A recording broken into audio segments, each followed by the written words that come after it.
JBN, we keep you informed.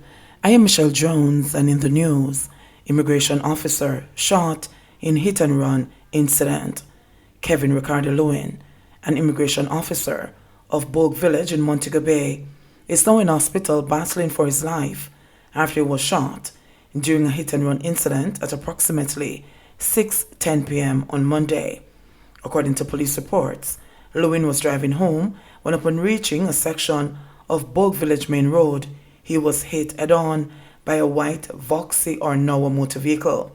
It is alleged that he stopped to assess the damage to his vehicle. However, the men in the Voxy or Noah reversed and drove away. It is alleged that Lewin pursued the vehicle. However, the drivers of the Voxy or Noah eluded him. The report indicated that Lewin later stopped along Bogue Village Main Road in the vicinity of Grantry Boulevard, where he had dialogue with a group of people. Whilst there, the report states that a man unknown to him approached him and began to ask about what happened. The report further noted that Lewin later felt a burning sensation and felt blood coming from his neck. The unknown man then went back to the Voxy or Noah, which was parked nearby, and made good his escape. Lewin was brought to the Conroe Regional Hospital for medical treatment. According to family members, the gunshot he received nicked his spinal cord and he needs emergency neurological surgery and physiotherapy treatment. A GoFundMe has been set up to raise the $2 million needed for his surgery. Men scatter, leaving gun behind in Vietnam. The police seized a 9mm pistol and 3 rounds of ammunition in Vietnam, Barry Town last night. The police said that about 10:20 p.m., officers were responding to reports of explosions in the area when several men were seen running in different directions. The area was searched and the firearm was found on the roof of a stall. However, no one was arrested in connection with the seizure. Man arrested following gunfight in Kingston. A man was arrested following the siege of 2 firearms and several rounds of ammunition on Tobias Road in Kingston 11 this morning. According to the police, about 6:50 a.m., lawmen were on an operation in the area when a premises was searched and 2 firearms, a Smith & Wesson .40 pistol with a magazine containing 2 rounds of ammunition and a rifle with an empty magazine were seized. The identity of the man taken into custody is being withheld pending further investigations, the police said. St. James Police list 13 as persons of interest. The St. James Police have listed 13 individuals as persons of interest in connection with ongoing investigations in the parish.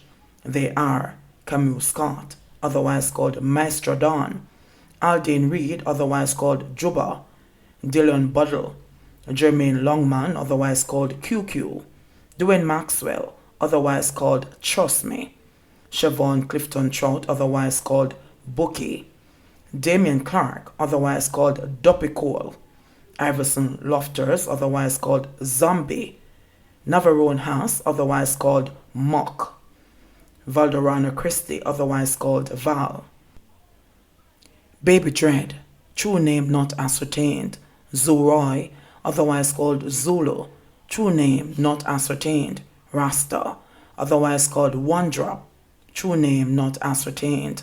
The police urged the individuals to turn themselves in to the Montego Bay Police by 5 p.m. tomorrow. Clarendonian ships home 17 barrels of essentials for its communities. Kareem Constantine is a satisfied man after shipping off from Canada 17 barrels of foodstuff, toiletries, cleaning supplies, and other essentials for individuals of various communities in Clarendon, where he spent his formative years. The Glenmuir High Pass student, who now calls Canada home, said he has one mission in mind, and that is to make a difference in Clarendon. In an interview, Constantine related how his journey in outreach, which started in 2007 while a student at the University of the West Indies, started. I was a resident on campus, living on Rexdenter Ford Hall. Students were moving out as their exams had ended, but I observed a disturbing trend. large quantities of perfectly good food, clothes, personal hygiene products, cleaning supplies, and even small household appliances were being thrown out, he shared. He said the idea struck him to request the leftover food items on other stuff. He soon realized it was more than he could handle as the word spread and everyone was eager to contribute. He had to solicit the help of friends in the collection drive. Little did I know that word had spread further than the confines of my hall and made its way on campus. I received a call from the late Donna Faulkner, Guild Office Secretary, one day asking me to drop by her office because she heard about my collection drive and would love some support for her family in Vineyard Town, where she was from. It turned out that a large family of 4 single mothers and their 9 children had recently lost everything except a bed frame in a fire, he shared, adding that since he was collecting and didn't have anyone special in mind to give, he would give everything to the family. Their expression of joy and gratitude had such an impact on Constantine that he vowed to continue being involved in outreach, and he would make it a yearly effort. Fast forward to 2020, and Constantine now look back at some of his many efforts that include coming to the aid of charities, fire victims, missionaries of the poor, and the mustard seed communities, to name a few. The young philanthropist said that what has kept him going and influenced what he is doing is the thrill of helping people, seeing the growing need of those who have fallen on hard times, and the support from his amazing group of friends and family members who always came through for him. The values instilled in me as a child by my mother, Dawn Constantine, have kept me going, he said simply. With COVID affecting many, Constantine said his outreach this year is timely, and the need to create an even bigger impact has seen him launching a GoFundMe campaign, Karim's Collection Drive, which raised over 5,000 Canadian dollars, the proceeds of which he used to buy the needed items which he shipped. 66 new COVID-19 cases, 4 deaths. Jamaica has recorded 4 additional COVID-19 related deaths and 66 new cases of the virus in the last 24 hours. This brings the total number of confirmed cases to 10,488 and the death toll to 247. The 4 new deaths include 3 which were previously under investigation.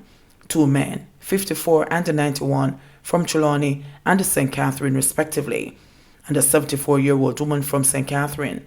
A 78-year-old man from Manchester was among the deaths reported. Of the newly reported cases, there were 35 males and 31 females with ages ranging from 11 to 84 years. The cases were recorded in Kingston and St. Andrew, 21, Westmoreland, 18, St. Anne, 13, St. Catherine, 5, Hanover, 3, St. James, 2, while Clarendon, Trelawney, St. Mary, and St. Elizabeth each recorded 1 case. The country also recorded 51 recoveries, bringing the total number of recoveries to 5,623. Government spends $1.5 billion for tablet programs. Minister of Science, Energy and Technology, Daryl Vaz, announced that the Government of Jamaica has spent $1.5 billion so far to provide tablets to students and teachers under the Tablets in Schools and the Tablet for Teachers programs. He was speaking at the Universal Service Fund's PEP Grant and PATH Scholarship Presentation Ceremony on November 17 at the Jamaica Pegasus Hotel. 25,000 teachers have received tablets, and over 34,000 tablets have been distributed to over 700 schools island-wide.